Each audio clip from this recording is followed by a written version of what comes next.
नमस्कार, India news देख रहे हैं आप और मैं हूं आपके साथ पुनीता सिंह। बुलेटिन की शुरुआत करेंगे बड़ी खबर के साथ। बांग्लादेश में रॉकस्टार जेम्स के कॉन्सर्ट पर हमला हुआ है। रॉकस्टार जेम्स के कॉन्सर्ट पर भीड़ का हमला देखने को मिला।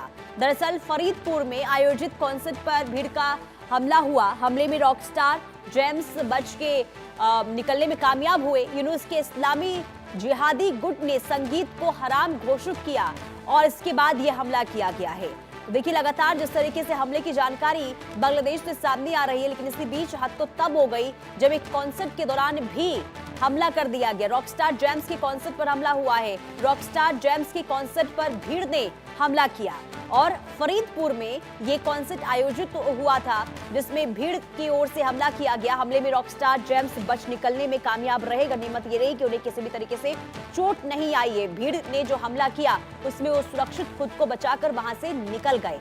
और आपको बता दें कि यूनुस के जो इस्लामी जिहादी हैं, उनके गुट की ओर से ये कहा गया कि संगीत जो है हराम है, संगीत को हराम घोषित किया गया। और ऐसे में जब रॉकस्टार जेम्स की ओर से वहां पर कॉन्सर्ट कराया हो रहा था और इस दौरान वहां पर भीड़ की ओर से हमला कर दिया गया और कॉन्सर्ट को बंद करवा दिया गया। तो लगातार कट्टरपंथी जो है वो किस तरीके से बेलगाम हो गए हैं, आप ये समझ सकते हैं।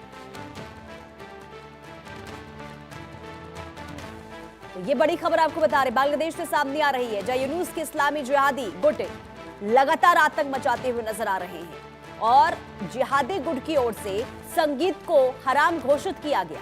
और ऐसे में जब रॉकस्टार जेम्स की ओर से कॉन्सर्ट का आयोजन वहां पर किया जा रहा था फरीदपुर में, तो वहां पर भीड़ अचानक से पहुंचती है और कॉन्सर्ट पर हमला कर दिया जाता है। हालांकि गनीमत, देखिए तस्वीर भी सामने आ चुकी है, वीडियो हम आपको दिखा रहे हैं। ये तस्वीर आप देखिए, यहाँ पर भव्य आयोजन कॉन्सर्ट का हो रहा था, लेकिन अचानक से वहां पर देखिए अफरा तफरी आप देख रहे होंगे किस कदर वहां पर देखने को मिल रही है, क्योंकि अचानक से जो कट्टरपंथी हैं वो भीड़ वहां पर इकट्ठा कट्टरपंथियों की हो जाती है और इसके बाद कॉन्सर्ट के दौरान किस तरीके से वहां पर तोड़फोड़ की जाती है। देखिए, सबके देख रहे होंगे आपके हाथों में कुर्सियां भी है और इस कुर्सियों के साथ यहां पर तोड़फोड़ भी की गई और वहां पर हालात बद से बदतर बना दिए गए थे। हालांकि गनीमत ये रही कि रॉकस्टार जेम्स वहां से निकलने में सफल रहे। अगर वहां पर वो मौजूद होते तो ये जो कट्टरपंथी जिहादी गुट को आप देख रहे हैं, ये उन पर भी हमला कर देते। हालांकि सुरक्षित वो वहां से निकलने में कामयाब हुए, लेकिन ये तस्वीर कई सवाल उठाते हैं कि आखिर कट्टरपंथियों का ये आतंक कब तक बांग्लादेश में यूं ही जारी रहेगा। आखिर इन पर लगाम कब तक लग पाएगी और कैसे आखिर बांग्लादेश की स्थिति सुधरेगी। तो बांग्लादेश में कॉन्सर्ट के दौरान ये कट्टरपंथियों का आतंक आप देखिए, वहां पर सिर पर कुर्सियों को लेकर किस तरीके से भागते हुए नजर आ रहे हैं। तोड़फोड़ वहां पर की गई और लाठी डंडे भी देखिए उनके हाथ में है। लोगों को वहां से भगा दिया गया, यानी कि जो लोग रॉकस्टार जेम्स के कॉन्सर्ट में पहुंचे थे उन्हें वहां से भगा दिया गया कट्टरपंथियों के द्वारा। हालात बहुत ज्यादा उस वक्त खराब हो गए थे जब अचानक से कट्टरपंथियों की गुट वहां पर पहुंचती है और पूरे कॉन्सर्ट को तहस नहस कर दिया जाता है, पूरा माहौल खराब कर दिया जाता है। जो लोग कॉन्सर्ट में पहुंचे थे रॉकस्टार जेम्स को सुनने के लिए, उन पर भी हमला किया गया है।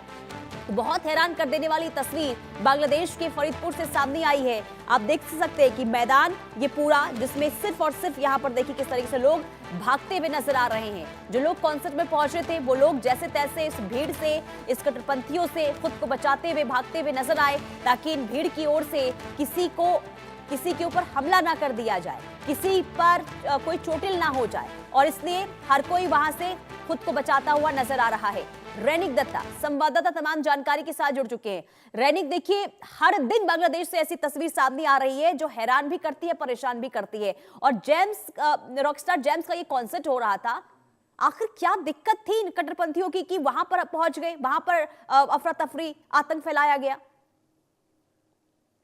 देखिए, कट्टरपंथियों का दिक्कत एक ही है कि किसी भी तरीके से बांग्लादेश का जो परिस्थिति है वो परिस्थिति सही नहीं करने देंगे। क्योंकि बांग्लादेश में अगर देखा जाए तो जिस संगठन की तरफ से जेम्स का प्रोग्राम अरेंज किया गया था, उसी संगठन की तरफ से कुछ दिन पहले पाकिस्तानी सिंगर आतिफ असलम का प्रोग्राम भी एक ही जगह पर आयोजन किया गया था। वो प्रोग्राम में कोई प्रॉब्लम नहीं हुआ, मगर बांग्लादेश का जो रॉकस्टार बांग्लादेशी सिंगर जेम्स खुद जब मंच पे उठे, उनके तरफ से जब प्रोग्राम ऑर्गेनाइज किया गया, उनके तरफ से जब प्रोग्राम को इंट्रोड्यूस किया गया, उसके बाद ही कट्टरपंथियों की तरफ से ये प्रोग्राम को रोकने का कोशिश किया गया।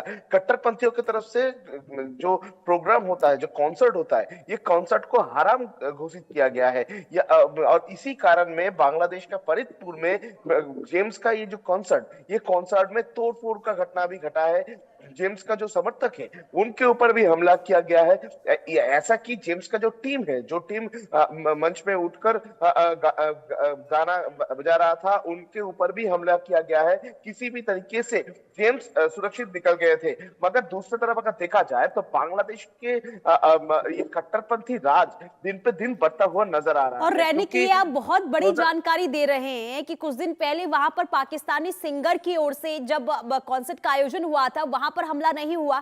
क्या उस वक्त इन कट्टरपंथियों को संगीत हराम नजर नहीं आ रहा था? जब रॉकस्टार जेम्स की ओर से कॉन्सर्ट का आयोजन किया गया तो संगीत हराम हो गया? एकदम सवाल तो इसी जगह में आता है कि पाकिस्तानी सिंगर आतिफ असलम का जब प्रोग्राम होता है तब संगीत हराम नहीं है, और जब बांग्लादेशी सिंगर, बांग्लादेश का फेमस सिंगर जिनको बांग्लादेश का बहुत सारे लोग, बांग्लादेश का मैक्सिमम लोग जिसको प्यार करते हैं, वो रॉकस्टार जेम्स, वो जब मंच में उठते हैं, वो जब गाना चालू करते हैं, तब उनका गाना हराम लगता है। क्योंकि अगर देखा जाए तो जेम्स की तरफ से भी जो 2024 साल का जुलाई महीने में जो जुलाई अभ्युत्थान हुआ था, उस टाइम पे जो बांग्लादेश का जो कट्टरपंथी है उनकी तरफ से डिमांड किया गया था कि जो भी बांग्लादेश का जाने माने लोग हैं, उनके तरफ से इसको लेकर जो छात्र संगठन का प्रोटेस्ट है, इसको समर्थन किया जाए। मगर जेम्स की तरफ से उस टाइम पर किसी भी तरीके का सोशल मीडिया पोस्ट हो या किसी भी तरीके का बयान जेम्स का टीम या जेम्स की तरफ से नहीं दिया गया था। तो ये भी हो सकता है कि अभी जो कट्टरपंथी राज बांग्लादेश में चल रहा है, उसमें कट्टरपंथियों को जेम्स को पसंद नहीं है, और इसी वजह से जेम्स का ये जो प्रोग्राम, इसको किसी भी हालात पर रोकने का जो कोशिश वो किया जा रहा है। क्योंकि देखिए, अगर गाना बजाना हराम होगा कट्टरपंथियों के लिए, तो आतिफ असलम का प्रोग्राम क्यों किया जाएगा? आतिफ असलम बांग्लादेश में आए थे, बांग्लादेश सफर में आए थे, बांग्लादेश सफर में आकर बांग्लादेश में प्रोग्राम भी किए थे, और जिस जगह पर आज जेम्स का प्रोग्राम हुआ है, उस जगह पर, उस फरीदपुर पर ही आतिफ असलम का प्रोग्राम हुआ था। तब कट्टरपंथियों की तरफ से कोई रोक नहीं लिया गया। मगर जेम्स जब आज मंच में उठे, जेम्स की तरफ से जब बांग्लादेश का गाना ही गाया जा रहा था, उस टाइम पर ही जेम्स के प्रोग्राम के ऊपर ही उन लोगों का प्रॉब्लम हो, और उस टाइम पे ही कट्टरपंथियों की तरफ से ये तो वही हो गया ना रैनिक, कि अगर कट्टरपंथियों के कहने पर जो लोग वहां पर चलेंगे वो तो सुरक्षित हैं, जो लोग मना कर देते हैं कि हम आपका सपोर्ट नहीं करेंगे, तो उन पर इस तरीके से हमले कर दिए जाते हैं। यानी कि जो आपने जो जानकारी दी कि जेम्स की ओर से मना कर दिया गया था कि किसी भी तरीके से सपोर्ट पे वो नहीं उतरेंगे, तो यही वजह मानी जाए कि हमला किया गया, यही रीजन हो सकता है, या फिर कोई और दिक्कत है? क्योंकि देखिए, अब अगर बांग्लादेश के सबसे बड़े रॉक स्टार इन्हीं, और लोग वहां पर सुनना पसंद करते हैं जेम्स को, और ऐसे में उन पर हमला कर देना, ये अपने आप में बहुत बड़ा सवाल है। देखिए, कारण तो यही हो सकता है, क्योंकि देखिए, जेम्स को लेकर बांग्लादेश में किसी को प्रॉब्लम नहीं था। बांग्लादेश में जेम्स की तरफ से जो गाना गाया जाता था, उस गाना सिर्फ बांग्लादेश नहीं सुनता है, बांग्लादेश के साथ साथ ही बंगाली कम्युनिटी का जो भी लोग भारत में भी रहते हैं, वो भी जेम्स का गाना सुनता है। और जेम्स जैसे जो रॉकस्टार है, उनके साथ इस तरीके का बर्ताव करना, जिस जगह पर आतिफ असलम का प्रोग्राम को प्रॉब्लम नहीं है, जिस जगह पर दूसरा प्रोग्राम में प्रॉब्लम नहीं है, उस जगह पर जेम्स को लेकर प्रॉब्लम क्या है, ये सवाल ही आएगा। मगर दूसरी तरफ और एक सबसे बड़ा सवाल इस जगह पे आता है कि इंटरिम गवर्नमेंट की तरफ से क्या किया जा रहा है, क्योंकि इस घटना के बाद भी उस जगह पर पुलिस नहीं दिखने को मिला।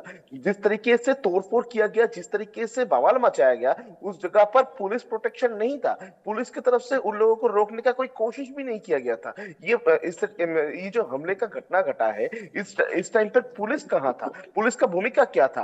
क्या इंटरिम गवर्नमेंट की तरफ से कट्टरपंथियों को अभी तक कुछ नहीं बोला जाएगा? इस तरीके का सवाल ये भी कार्रवाई करेगी ना रैनिक, क्योंकि वहां पर तो जो यूनूस सरकार है, उसी के इशारे पर वहां की जो पुलिस प्रशासन है वो इस वक्त चलता हुआ नजर आ रहा है, और यही वजह है कि बेलगाम कट्टरपंथी हो गए, कोई कार्रवाई नहीं हो रही है। बहुत शुक्रिया रैनिक तमाम जानकारी देने के लिए।